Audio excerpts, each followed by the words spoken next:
illallah, la ilaha illallah, la ilaha illallah, la ilaha illallah, illallah, la ilaha illallah, la ilaha illallah. Assalamualaikum warahmatullahi wabarakatuh.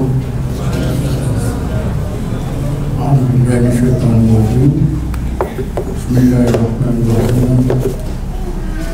Alhamdulillahil qail.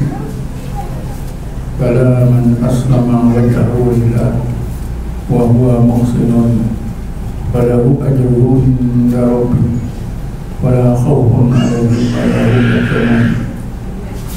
Asyhadu an la ilaha illallah wa la syarika lah wa asyhadu anna Muhammadan abduhu wa rasuluh. Allahumma shalli ala sayyidina Muhammadin nuril anwar wa ala alihi al-athhar wa ashabil akhyar sallim tasliman katsira. Allahumma nawwir qulubana bi nuri hidayatika kama nawwartal ardha bi nuri syamsika abadan abada bi rahmatika ya arhamar rahimin.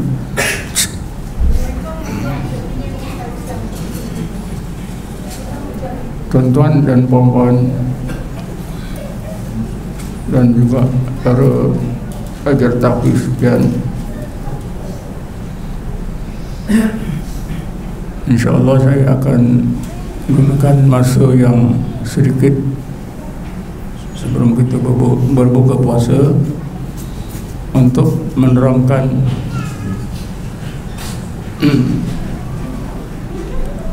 siapakah dia orang yang disebut oleh Imam Ghazali khususul khusus atau khawasul khawas. Biasanya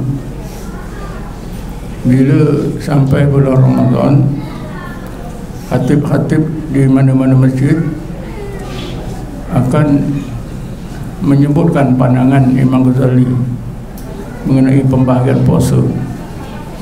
Puasa orang awam, puasa orang khusus, dan puasa khususul khusus.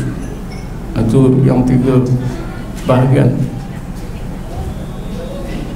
Jadi saya nak terangkan siapakah dia orang yang digelarkan khususul khusus atau khawasul khawas. Sebelum itu saya ingin mengingatkan semua pembahagian awam, khusus, khususul khusus, khawas, khawasul khawas. Pembahagian yang dibuat oleh Imam Ghazali ini asasnya ialah hati, ya. Hati. Bukan diasaskan kepada apa itu keterampilannya, bukan diasaskan kepada amalannya, ilmunya, tidak, ya. Diasaskan kepada hati. Karena Rasulullah SAW pernah bersabda tentang kedudukan hati ini.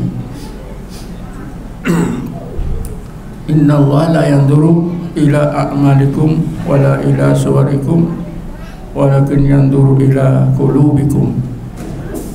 Allah itu tidak semata-mata melihat amalan kamu, keterampilan kamu. Keterampilan ni pakaiannya ke, ya, kedudukannya ke, pangkatnya ke, ilmunya ke, tidak, walakin yanzuru ila qulubikum. Akan tetapi Allah itu sentiasa melihat, maknanya menilai hati, ya. Jadi Imam Ghazali membahagikan 3 golongan orang mukmin tadi: awam, khawas, khawasul khawas, atau awam, khusus, khususul khusus, berdasarkan kepada hati. Tetapi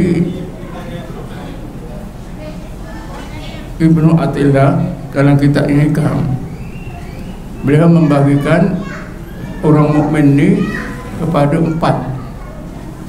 bukan kepada 3, kepada 4 bahagian: awam, salik, khawas, khawasul khawas. Jadi ada satu hubungan lagi di antara awam dengan khawas, yaitu salik.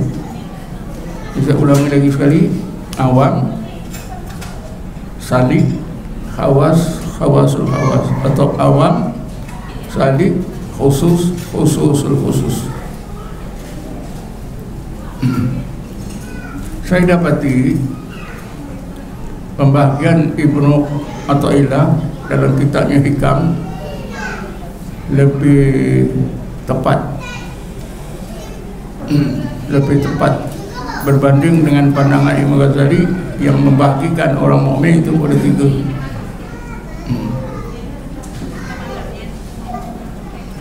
Ibnu Athaillah membagikan 4 tadi berdasarkan kepada 4 keadaan hati. 4 keadaan hati orang mukmin. Pertama, orang awam itu hatinya ghaflah, lalai. Siapa saja hatinya ghaflah, dia awam. Kalau seorang ustaz ada ijazah, dia ngajar dekat universiti ke, atau jadi imam ke, atau jadi qadi ke, sekiranya hatinya lalai, ghaflah, maka dia awam. Dari segi ilmu tak awam, tapi dari segi hati dia adalah awam. Kemudian kata Ibnu Athaillah, bila hati yang lalai sendiri, keadaan hati ghaflah, ditukarkan oleh Allah ke dalam hati yaqadhah, hati sedar, atau intibah, hati jaga, maka itulah yang disebut sebagai golongan salik. Kemudian golongan khawas atau golongan khusus ialah yang hati orang tersebut ingatannya kepada Allah sudah menjadi kuat. Diistilahkan hatinya khudur ma Allah. Allah itu kuat diingati di dalam hati. Disebut khudur. Khudur daripada khatir, terlalu khatir. Jadi bila hati itu khudur, maka inilah orang khawas atau orang khusus. Kemudian yang keempat, golongan yang keempat, khawasul khawas atau khususul khusus, ialah orang yang hatinya hanya ingat Allah semata-mata. Inilah orang khususul khusus. Kita boleh tengok dalam kitab Hikam, satu hikmah di mana Ibnu Athaillah menyebut gini, la tatruki dzikra li adami hudurika ma'allah bihi li anna ghaflataka bi adami dzikrihi asyaddu alaika bi dzikrihi fa asa an yarfa'aka min dzikrin ma'a ghaflatin ila dzikrin ma'a yaqadatin, amin dzikrin ma'a yaqadatin ila dzikrin ma'a khudurin, wa min dzikrin ma'a khudurin ila dzikrin ma'a ghaibatin amma siwa madhkur, wa ma dzalika 'ala Allahi bi'azizin. Apa maknanya? Jangan kamu tinggalkan zikir, disebabkan bila kamu berzikir kamu tak ada ingat Allah. Karena kalau kamu tak ingat Allah dan tak berzikir, kesannya sangat buruk, lebih buruk daripada kamu berzikir walaupun tak ingat Allah. Zikirlah terus, mudah-mudahan Allah pindahkan, tingkatkan zikir anda daripada zikir ghaflah kepada zikir yaqadhah. Jadi zikir ghaflah inilah, hati yang ghaflah inilah orang awam. Hati yang yaqadhah, hati yang hidup, sedar, bangun, inilah salik, Dan daripada zikir yaqadhah kepada zikir khudur, inilah khawas atau khawasul khawas. Dan daripada zikir khudur kepada zikir ghaibah, amma siwal madhkur, daripada zikir hudur kepada zikir ghaibah. Ghaib hilang, yang lain daripada Allah yang diingat. Jadi zikir ghaibah itulah, bila sampai ke zikir ghaibah itulah orang khawasul khawas. Jadi betul kalau ikut Ibn Athilah ada 4 golongan. Di bawah sekali ialah awam. Macam mana artinya? Hati orang awam lalai, ghaflah. Artinya ghaflah. Orang awam ni jangan dimaknakan orang kampung. Kalau kerajaan kata orang awam, menteri-menteri cakap orang-orang awam ni orang kampung. Tapi dalam ilmu tasawuf, orang awam ni bukan orang kampung. Dia duduk di kampung macam awam, tapi oleh kerana hatinya tak ghaflah, dia bukan awam. Cuba kita renungkan macam mana Allah menilai seseorang itu melalui hati. Kalau hatinya lalai, dia awam. Iya ke dia awam ke? Dia tu ada ijazah MA di Azhar, jadi qadi lagi Serman. Kita kata iyalah dia awam sebab hatinya lalai. Habis jawatannya tak menentukan. Yang digunakan untuk menentukan ialah hati. Tapi pakcik, ada seorang pakcik orang kampung, memang duduk di kampung, hatinya tak lalai, hatinya ia kotor. Dia bukan awam, dia seorang salik. Kita nak biasakan ni, kita nak biasakan. Sebab itu besok di akhirat ramai orang terperanjat. Apa sebab terperanjat? Orang yang kita anggap tinggi rupanya rendah, orang yang kita anggap rendah rupanya tinggi. Mungkin ini semua dah belajarkan surah Waqiah. Bismillahirrahmanirrahim. Idza waqa'atil waqi'ah laisa liwaqa'atiha kadhibah khafidatun rafi'ah. Hari akhirat itu khafidatun rafi'ah. Allah rendahkan yang memang rendah, Allah tinggikan yang memang tinggi. Terperanjat tak? Terperanjat.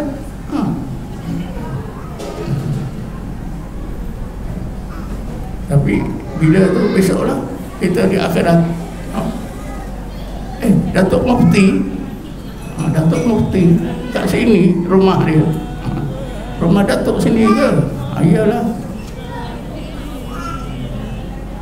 Rumah pakcik kampung tu hebat lagi. Kedudukannya lebih hebat lagi. Pasal apa? Dari Datuk Mufti lalai, hatinya lalai. Ini bukan main-main ya. Ini memang orang-orang sufi kata gitu. Pernah Sayyidina Umar dinilai oleh angkatan orang Islam kemudian zaman tabi'in.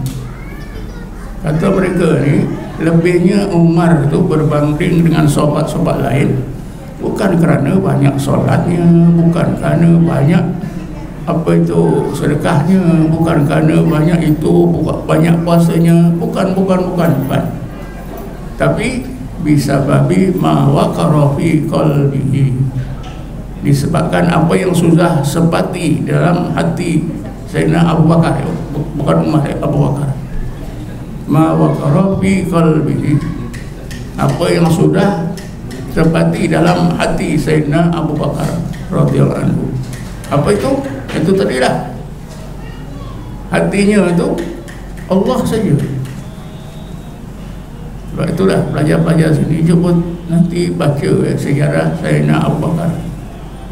Kalau dia bangun tahajud malam, dia tak macam sahabat lain. Sahabat lain banyakkan solat, tapi Sayyidina Abu Bakar tidak. Dia duduk aja, duduk, mukanya ni letakkan di celah dua lutut.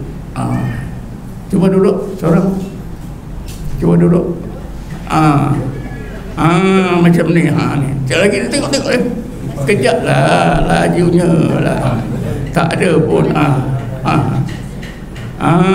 Itu untuk apa? Untuk berzikir dalam hati Allah.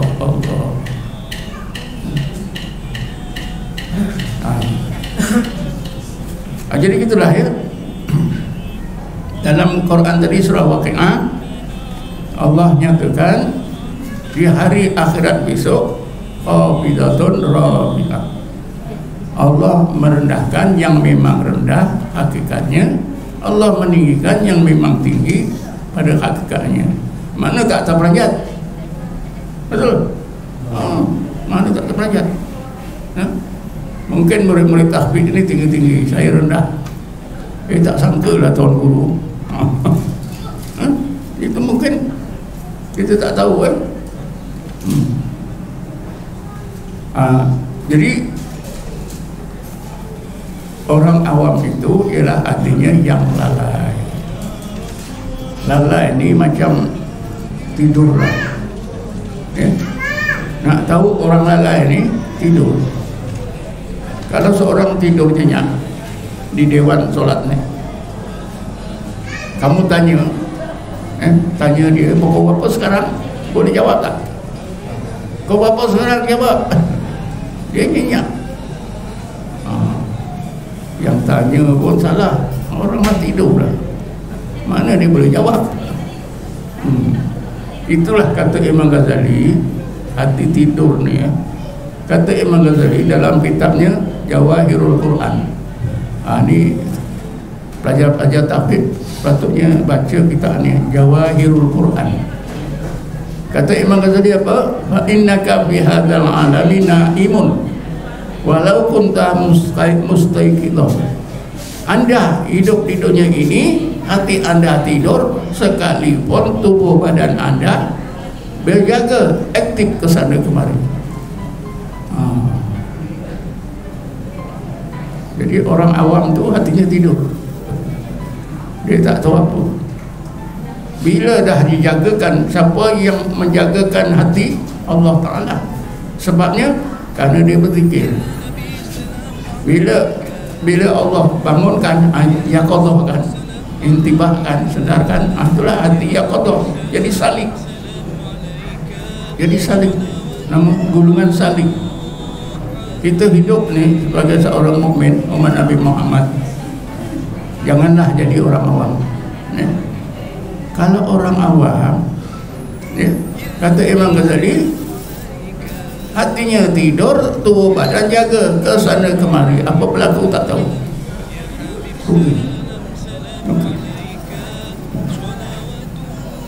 Sekurang-kurangnya hati kita biarlah Allah ubahkan daripada ghaflah kepada yaqadhah atau intibah, jaga. Jadilah seorang salik. Salik ya. Kita dah tahu ya.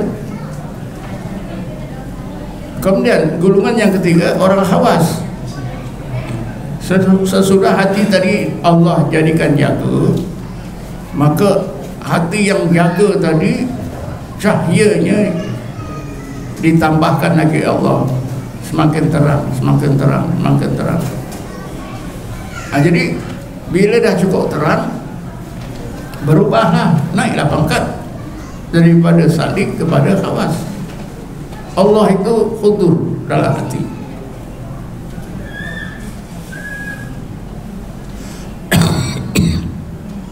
Allah itu terlalu hadir dalam hati ya. Dalam kitab Ikam Ibnu Athilah dikata gini, aurada alaikal warida liyatasallamaka min yadil aghyar wa yuharruka min rikil asar. Orang hawas ini dia sudah, artinya sudah merdeka. Merdeka daripada apa? Daripada dijajah oleh makhluk.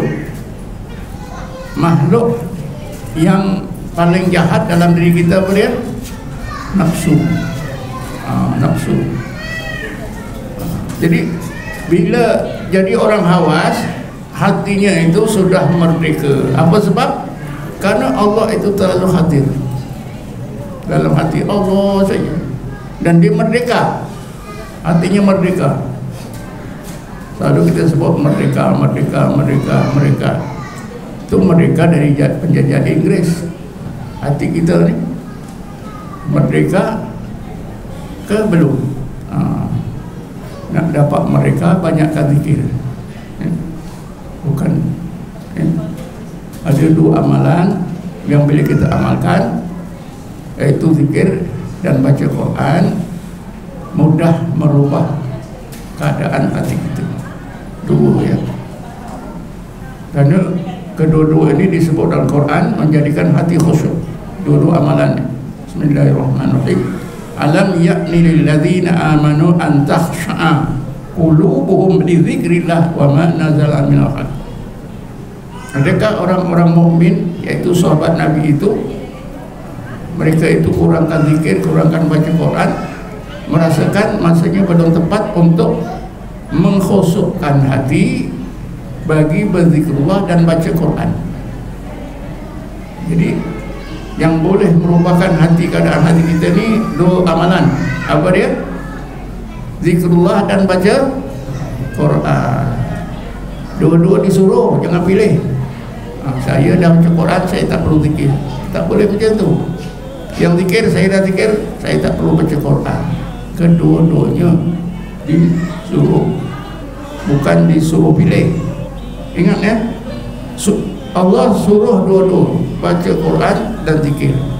Allah tak suruh kita pilih salah satu. Ya, ada ramai orang macam tu. Saya dah baca Quran, saya dah zikir. Memanglah baca Quran juga zikir, tapi zikir yang sebenar kalau dia tak buat, dia baru baca Quran saja.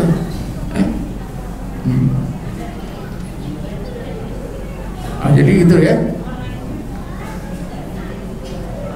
Hati orang khawas atau orang khusus ya, Allah itu sudah sebati dalam hati. Khudur ma'allah. Artinya sudah merdeka. Merdeka dari apa? Dipengaruhi oleh apa juga makhluk. Makhluk yang paling jahat dalam diri kita ialah nafsu kita.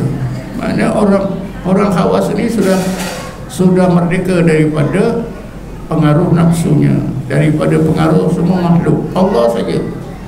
Jadi dia sudah menjadi hamba Allah.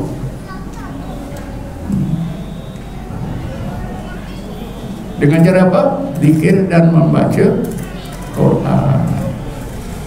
Bukan dengan cara semayang. Tadi dah saya contohkannya. Sayyidina Abu Bakar bila bangun tahajud, dia diam, kepalanya diletakkan di antara 2 lutut. Kebanyakan masa macam tu, sehingga hampir-hampir waktu subuh barulah dibangun. Dalilnya ada tak dalam Quran? Ada tak? Masing-masing ni pelajar tahfiz ni mungkin apa Bismillahirrahmanirrahim. Tatajafa junubuhum anil madaji'i. Ini orang tahajud malam kan? Tatajafa junubuhum anil madaji'i. Jauhkan diri daripada katil tempat tidur. Lepas tu Allah sebut apa? Yad'una rabbahum khaufan wa tam'an. Zikir kan? Yad'una rabbahum khaufan wa tam'an. Dah bangun tahajud, mungkin dah solat sikit, terus menerus berzikir. Yad'una rabbahum tu Allah, Allah, Allah, Allah. Khaufan wa tam'an, sehingga hati itu takut kepada Allah. Kedua, hati itu bergantung harap kepada Allah. Ini Allah bagi tahu dalam Quran. Bukan kata ulama, bukan hadis Nabi. Maknanya orang tahajud malam ni, selain daripada solat tahajud dan solat taubat, yang nak dibuat banyak apa dia? Yad'una rabbahum khaufan wa tam'an. Ini Allah bagi panduan kepada kita ya. Sebab itu betul dah Sayyidina Abu Bakar. Sayyidina Abu Bakar ni menjadi orang yang sentiasa berzikir ketika dia tahajud. Kemudian yang keempatnya ialah orang khawasul khawas atau khususul khusus.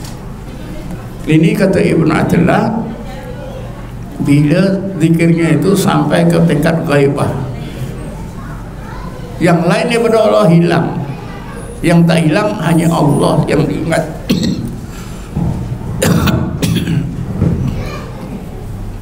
Maaf ya, saya kurang sehat hari ini. Apa maknanya? Khawasul khawas ni, hatinya itu semata-mata ingat Allah, yang lain daripada Allah hilang. Ini yang dinamakan fana. Yang lain daripada Allah hilang. Yang ada hanya wujudnya Allah saja. Inilah orang khawasul khawas. Saya selalu juga bagi faham jemaah saya, ya, orang khawasul khawas ni, ya, orang yang sampai disampaikan oleh Allah ke tingkat ihsan, ya, orang disampaikan oleh Allah ke tingkat ihsan, ya. Ihsan anta budallah ka'annaka tarahu fa in lam takun tarahu fa innahu yaraka. Ihsan itu anda beribadat kepada Allah seolah-olah anda melihatnya. Jika anda tidak lagi terasa seolah-olah melihatnya, anda akan terasa Allah sentiasa memantau diri anda. Bila sampai tingkat ihsan, itulah khawasul khawas. Ayatnya ayat 112, ayat 112 surah Baqarah. Bismillahirrahmanirrahim. Bala man aslama wajhahu lillah wa huwa muhsinun falahu ajruhu inda rabbih wala khawfun alaihim wala hum yahzanun. Masing-masing hafal tu kan. Ayat 112 surah Al-Baqarah. Tandakan saya nak jadi orang khawasul khawas seperti yang Allah sebut dalam ayat 112 surah Baqarah. Bahkan orang mukmin yang benar-benar menyerahkan diri zahir dan batin menjadi hamba Allah, sebaik-baik hamba Allah. Wa huwa muhsinun, hal keadaannya dia seorang muhsin sampai tingkat ihsan, ya. Falahu ajruhu inda rabbih, maka pahala amalannya ada di sisi Tuhannya Allah. Ini maknanya orang yang sampai ke tingkat ihsan hatinya ikhlas. Amalan orang yang ikhlas disimpan oleh Allah. Kenapa? Karena malaikat tak tahu, dia tak boleh catat. Syaitan juga tak boleh rosakkan. Sebab itu falahu ajruhu inda rabbih,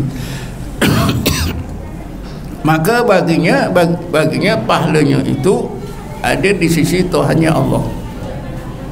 Macam kita ni ada dalam tulisan, Bismillahirrahmanirrahim.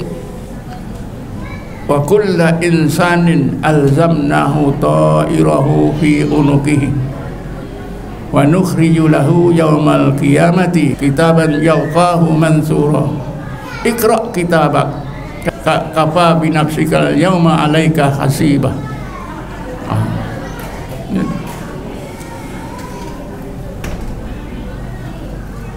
Semua orang amalannya dicatat dalam kitab, dalam buku kira-kira amal, Tapi orang yang khawasul khawas ni disebut dalam ayat 112 surah Baqarah tadi, falahu ajruhu inda rabbih, baginya pahalanya, pahala amalannya ada di sisi Tuhannya Allah. Allah simpan. Mana mulia, orang yang pahalanya Allah simpan dengan orang yang pahalanya malaikat simpan. Tentulah saya diberitahu, ya, sultan-sultan ni nak bagi apa, nak sampaikan bintang-bintang kebesaran, ya. Kalau yang rendah-rendah tu ADO panggil orang tu sematkan kat dada, tapi yang tinggi-tinggi itu itu sultan sendiri yang sematkan di dada. Betul kan? Macam tu. Jadi gitu juga Allah Subhanahu wa taala 3 minit lagi nak azan ni. Itulah ya. Jadi kita tahu ya, orang khawasul khawas itu orang yang hatinya tenggelam dalam mengingati Allah, yang lain hilang. Itulah yang disebut sebagai fana. Dalam hadis Nabi, itulah orang yang sampai ke tingkat ihsan, ya, ke tingkat ihsan. Jadi saya tak dapatlah nak terangkan seterusnya ya, ihsan ni. Tapi tadi dah tengok, kita dah tahu ya. Nak tahu orang khawasul khawas dalam Quran apa dia? Ayat 112 surah Al-Baqarah, 112 surah Baqarah. Bala man aslama wajhahu lillahi wa huwa muhsinun falahu ajru inda rabbi wala khaufun alaihim wala hum yahzanun. Hidupnya bahagia, tenang ya, hampir dengan Allah Subhanahu wa taala. Jadi gitulah ya.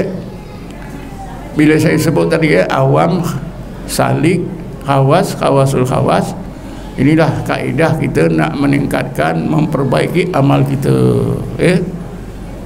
Kesimpulannya, nak baiki amal, baiki hati ya. Nak baiki hati dengan apa? Dengan zikir dan baca Quran. Bukan dengan banyak semayang. Tapi jangan salah faham. Saya bukan menyuruh ya, mengusulkan supaya kurangkan semayang, bukan ya. Semayang buat juga, tapi kita tahu pegang ya apa yang Allah bagi tahu. Nak baiki hati kita, yang segera ialah zikrullah dan baca Quran. Allah Ta'ala berfirman, Bismillahirrahmanirrahim, Inna salata tanha anil fahsya'i wal munkar wala zikrullahi akbar. Sesungguhnya solat itu menjauhkan daripada fahsya, dosa-dosa besar, wal munkar, dosa-dosa biasa. Wala zikrullahi akbar, sesungguhnya zikrullah itu lebih besar lagi hikmahnya, karena zikrullah itu menghidupkan hati. Akhir sekali saya sebutkan apa tu kata-kata ulama tasawuf zikrullah lil qalbi kalma lis samaki fa kaifa halu samaki idza faqada alma. Zikrullah bagi hati seperti air bagi ikan. Macam mana keadaan ikan kalau tak ada air? Jawabnya mati. Begitulah kalau tak ada zikir, hati kita mati ya. Rasulullah bersabda, masalul ladzi yadhkuru rabbahu wal ladzi la yadhkuru rabbahu kamasalil hayyi wal mayit. Bandingan orang yang ingat Tuhannya Allah dengan orang yang tidak ingat Tuhannya Allah seperti orang yang hidup dengan orang yang mati. Saya pikir cukuplah. Wallahu a'lam. Assalamualaikum warahmatullahi taala wabarakatuh. Allahumma hdina tariqal mustaqim tariqal atqiyai. Saya diberitahu ya, petang ini adalah merupakan peresmian pusat tahfiz dan dakwah Manarah.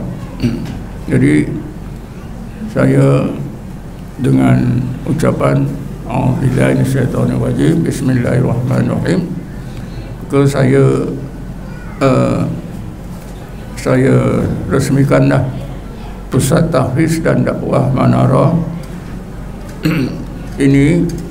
Mudah-mudahan pusat tahfiz ini akan berjaya dan sentiasa berjaya, sentiasa mencapai kemajuan pada setiap masa. Wallahu a'lam. Assalamualaikum warahmatullahi wabarakatuh. Nabi salam alaik, ya Rasul salam alaik, ya Habib salam alaik, salawatullah, ya Nabi salam alaik, ya Rasul salam